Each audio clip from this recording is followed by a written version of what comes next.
오늘의 사연 시작하겠습니다. 안녕하세요. 제 나이 37에 이제 막 20살 된 와이프 만나 1년 만에 결혼까지 하게 되었습니다. 제가 뭐 내세울 건 없지만 하나 굳이 꼽자면 남들보다 얼마 더 잘 벌던 월급 정도밖에 없었죠.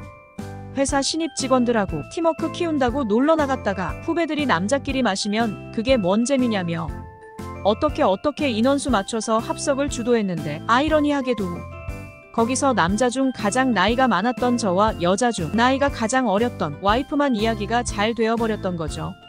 사실 그때야 저도 와이프도 서로 술이 좀 들어간 상태로 합석을 했었고 그냥 황소 뒷걸음질에 쥐를 잡았다고 생각을 했었죠. 아침에 눈을 떴을 때 옆에 잠들어 있던 와이프 보고 이건 뭐 신고라도 당하는 거 아닌가, 덜컥 겁도 나고 도망이라도 가야 하나 그런 걱정을 했었어요. 실제로 몰래 내빼겠다고 조심조심 핸드폰이랑 시계랑 챙기고 있는데 그게 부산스러웠는지 제 인기척에 와이프가 잠에서 깨어버리고 말았습니다. 어떻게 설명을 해야 할지 당혹스러웠어요. 뭔 소리를 했는지 기억도 안 날 정도로 횡설수설했던 것 같습니다. 그런데 와이프가 먼저 자기가 어제 술에 많이 취했을지언정 필름이 끊겼던 건 아니라며 제가 다 마음에 있으니 따라온 거라고 걱정 말라고 하더라고요. 그러고는 자기를 이렇게 그냥 보낼 거냐며 출출한데 어디 가서 해장이나 하러 가자며 저를 같이 따라 나왔어요. 그렇게 순대국으로 해장하면서 말짱한 정신으로 다시 통성명도 하고 자기소개도 하고 연락처도 교환했습니다. 월요일 돼서 회사 출근했더니 제 무용담이 회사 전체에 퍼져 있더군요. 후배들은 물론이고 직장 선배들까지 저보고 그런 재주가 다 있었냐며 부럽다고 아주 난리도 아니었습니다. 사실 연락처를 교환했지만 선뜻 제가 먼저 연락하기가 그렇더라고요. 아무래도 나이 차이가 있는 두 사람이었다 보니까 제가 좀 조심스러웠습니다. 일주일 가까이 연락을 안 하고 있었는데 부침성 좋은 후배 한 놈이 저한테 새 여자친구랑은 어떻게 돼가냐며 능글맞게 물어왔었고 당시 상황을 이야기했더니 믿져야 본전 아니냐, 남자가 먼저 연락하는 게 당연한 거 아니냐며 저를 부추겨서 그렇게 처음 연락을 하게 되었습니다. 전화를 한 건 아니고 문자를 보냈는데 토요일에 헤어지고 나서 금요일에 연락하는 사람이 어디 있냐며 뭐 손가락이라도 부러진 줄 알았다고 곧바로 답장이 오더군요. 그렇게 다시 연락을 주고받는 사이가 되었고 꽤나 자주 만나게 되었죠. 처음이 너무 빨라서 그랬나 두 번째는 오히려 더 오래 걸렸습니다.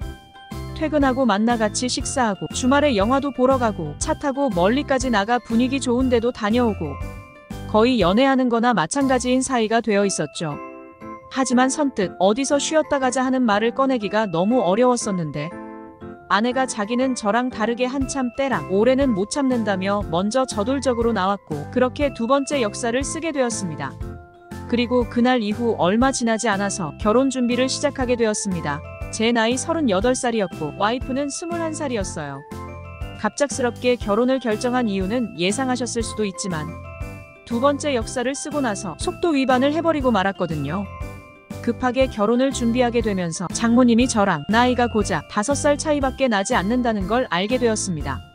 그제서야 와이프와 제 나이 차이가 얼마나 많이 나는가 실감이 나더라고요. 장모님 또한 와이프를 엄청 젊은 나이에 가졌는데 그것에 얽힌 이야기도 알게 되었어요. 장모님 혼자서 아내를 키워냈다는 사실을 말이죠. 아내는 아버지 얼굴도 모르고 살았다고 하더군요. 워낙 어릴 적에 아버지라는 사람이 처자식 버려놓고 야반도주를 했다고 하니까 말이죠. 그래서 그런가 장모님은 제가 끝까지 와이프를 책임지겠다는 말에 저를 엄청 좋게 봤습니다. 누구랑 다르게 책임감이 넘친다며 우리 딸을 잘 부탁한다고 했거든요.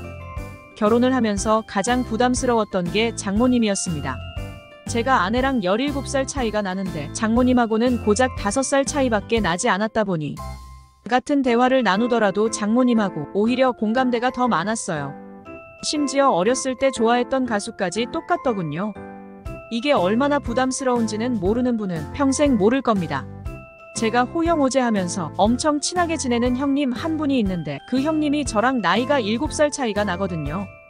그 형님보다 고작 2살밖에 차이가 나지 않는데 차라리 누님이라고 부르면 불렀지 장모님이라고 부르기 참 그렇더라고요. 특히나 사람 많은 데 가면 더 그랬어요. 액면가만 보면 장모님이 제 또래거나 저보다 어리다고 해도 믿을 사람이 수두룩했을 텐데 셋이서 같이 어디를 가더라도 저랑 장모님을 부부로 보고 아내를 사촌동생이나 조카 정도로 보는 사람들이 더 많았지.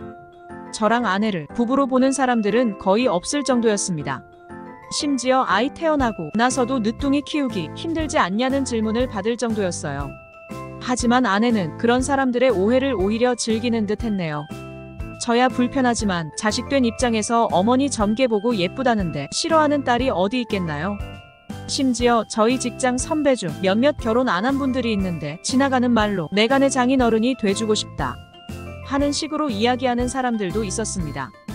혼자인 장모님과 비슷한 또래로 살아가는 고충은 이 정도만 설명해도 충분히 이해가 가시지 않을까 생각되네요. 아무튼 제 결혼에 대해서 몇몇은 저보고 전생에 나라를 구했다는 사람도 있었지만 반대 의견도 좀 있었어요. 이제 21살짜리 와이프를 감당할 수나 있겠냐 하는 사람들이 더 많았죠. 저희 부모님도 아이만 없었더라면 결혼을 반대했을 거라고 했으니 말입니다. 하지만 몇몇 사람들의 그러한 우려와는 다르게 저희 결혼 생활은 꽤나 괜찮은 편이었습니다. 사실 장모님 혼자 몸으로 힘들게 아내를 키웠다 보니 아내도 대학 진학을 포기하고 사회생활을 시작했던 거였거든요. 아이 때문에 회사는 그만두게 되었는데 치열하게 살아왔다 보니 여유 있는 지금의 삶이 너무 좋다는 식으로 매일같이 말해왔어요. 솜씨는 형편없었지만 퇴근하고 오면 맛있는 거 해주겠다고 서투른 손재주로 국도 끓이고 반찬도 하고 하는데 먹는 건 고역이었지만 솔직히 그 마음은 높이 사주고 싶었고 나름 알콩달콩한 신혼생활을 보냈습니다. 아이가 태어나고 아내도 책임감이라는 게 생겨서 더 집안 살림에 열심히 했고 나름 이상적인 결혼 생활을 보내고 있었는데 여기서 생각도 해본 적 없는 복병이 튀어나왔습니다. 아내가 육아와 가사 전반을 담당하고 있었는데 아이가 커감에 따라 인맥이라는 게 생기게 되면서 점점 자신의 삶을 남들과 비교를 하기 시작했어요. 특히 아내랑 친하게 지내는 언니라는 사람이 있는데 아이끼리는 나이가 같지만 아내와는 나이차가 7살이나 나는 사람이었습니다. 그 언니라는 사람과 친해지고부터 아내가 밖으로 돌기 시작했죠. 아이는 장모님한테 맡겨놓고 어디 다녀오는 게 하루 일과였어요. 그래도 초반에는 제가 퇴근하기 전에는 집에 들어와 있고 그랬는데 언젠가부터 퇴근한 저를 반겨주는 게 아내가 아니라 장모님이 되어 있었습니다. 장모님은 저한테 미안해하면서도 딸의 일이다 보니 제 앞에서는 항상 아내 편을 들어줬었습니다. 장모님이 돈이 워낙에 없었어서 대학교도 포기하고 곧바로 회사 생활을 시작했다. 모처럼 친구가 생겨서 놀러 다니는 거니 이해 좀 해달라 하면서 말이죠. 저도 최대한 아내를 이해해 주려고 노력했고요.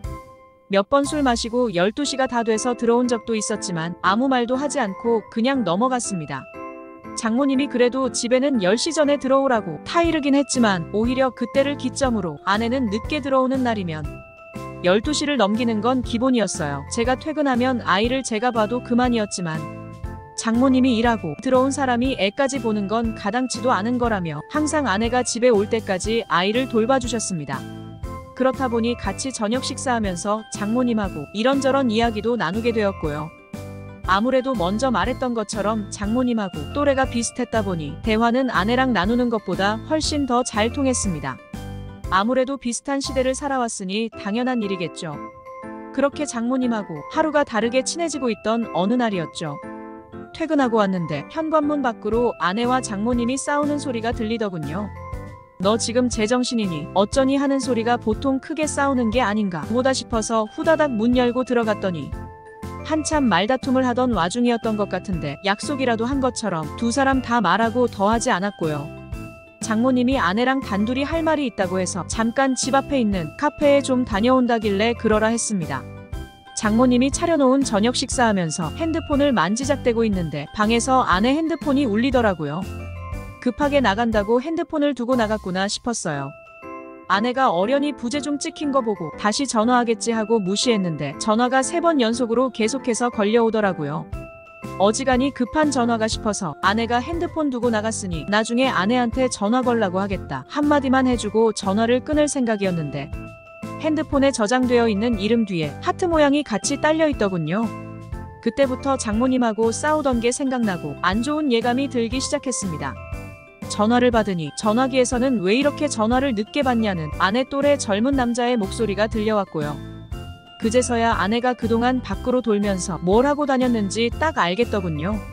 장모님도 아마 그 사실을 알아내서는 아내 보고 정신 차리라고 한마디 했었을 테고요. 그 길로 저는 전화기 들고 아내랑 장모님과 있는 카페로 튀어나갔습니다. 아내한테 전화기 던져주면서 전화 걸려온 사람한테 전화해보라고 했습니다. 아내는 그때부터 눈물을 펑펑 흘리기 시작하더니 자기가 어떻게 된 것 같다며 용서해달라고 싹싹 빌기 시작했고요. 장모님은 사람들 눈 많은데 집으로 다시 자리를 옮기자고 해서 집으로 돌아왔네요. 엄마께서는 눈물 펑펑 쏟으며 용서해달라더니 집에 도착해서는 자기 인생 꼴이 이게 뭐냐며 신세 한탄을 하기 시작하더군요. 뭐 언니랑 같이 다니면서 새로운 세상을 봤다 하면서 장황하게 설명을 하는데 결과적으로 하는 말은 자기는 새 인생 찾아서 살고 싶다, 이혼하고 싶다 그런 이야기였습니다. 참 제 꼴이 우습구나 싶었고 하늘이 무너지는 듯 싶었습니다. 이 꼴 저 꼴 다 보기 싫다고 아내 짐 싸서 애랑 같이 장모님 집으로 보내버렸습니다. 그런데 다음날 퇴근하고 오니 집에 장모님이 애랑 같이 저희 집에 와 있더군요. 뭐 하시는 거냐 따졌더니 장모님이 제 앞에 눈물을 보이더군요. 이러면 안 되는 거 아는데 내 자식 일이다 보니 뻔뻔하게 부탁 한번 하러 왔다고 하더군요.